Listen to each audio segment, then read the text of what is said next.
So this project is supposed to be a shelf on top of our master bathroom toilet.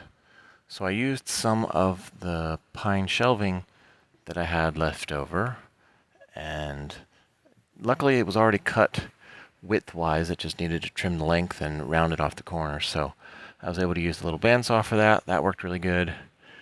Then I was able to use my disc sander to clean up some of the bandsaw marks. That worked pretty good. And the plan is, with those holes you see on the one side, is to screw a vertical piece of scrap pine so that can fit down under, behind the toilet to hold it, which you'll see later. But yeah, definitely gotta clean up the belt after running this through. And then I run it through to get the finish off, and I probably should have used a scraper to get the majority of this off first, or tried, because as I found out afterwards that yes, this worked good to take the finish off, but it also clogged up the drum sander belt. So, that's the way it works. Reusing scrap wood has that as a drawback, but it also lets you use really cool stuff. But in any case, the drum sander did do a great job of taking the surface off, and then I could take it over and just use some of the sanding blocks and such and clean up the edges a little bit more and round off all the corners and things, because you want to have something that you're going to be nearby and touching a nice and soft edge. And I thought about doing a router, but it's like, I'll just sand the edge. That was easier. And that worked pretty good. It takes a little bit of effort, but hey, exercise is good, right? As I definitely need that. But yeah, so that worked good. I was able to work the whole way through on both sides and get all the edges cleaned off.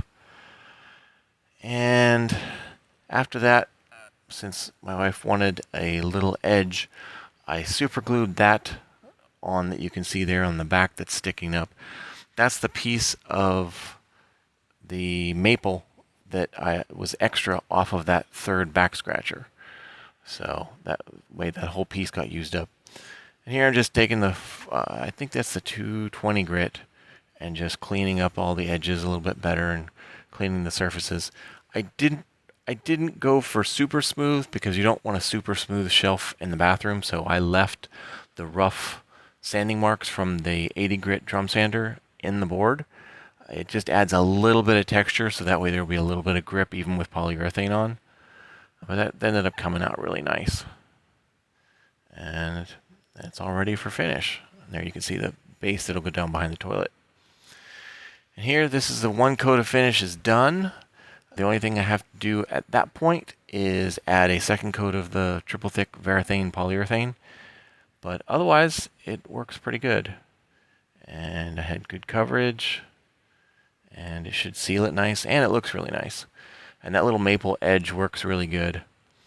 And this will allow, after sitting it on the toilet tank, I can put little rubber feet in behind, between it and the wall, and also underneath there as I'm pointing, to balance on the toilet tank, because that way it'll just work better. And that way we won't have any large flats that are against the wall, so it'll tend to dry easier if any moisture gets in there in between after a shower and such.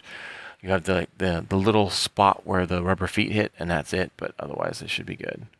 But yeah, it came out really pretty, and it looked even nicer after the second coat, which I didn't. Well, there's a final picture that shows that, but otherwise I didn't do a picture for the final thing. But yeah, that's going to work good, and best of yet, it was approved by the boss. So that's the best thing of projects, when that's who they're for, that she approves them. So yeah. And then there's two pictures after this. One is a picture of it right here, and one is it in the final spot. There you go.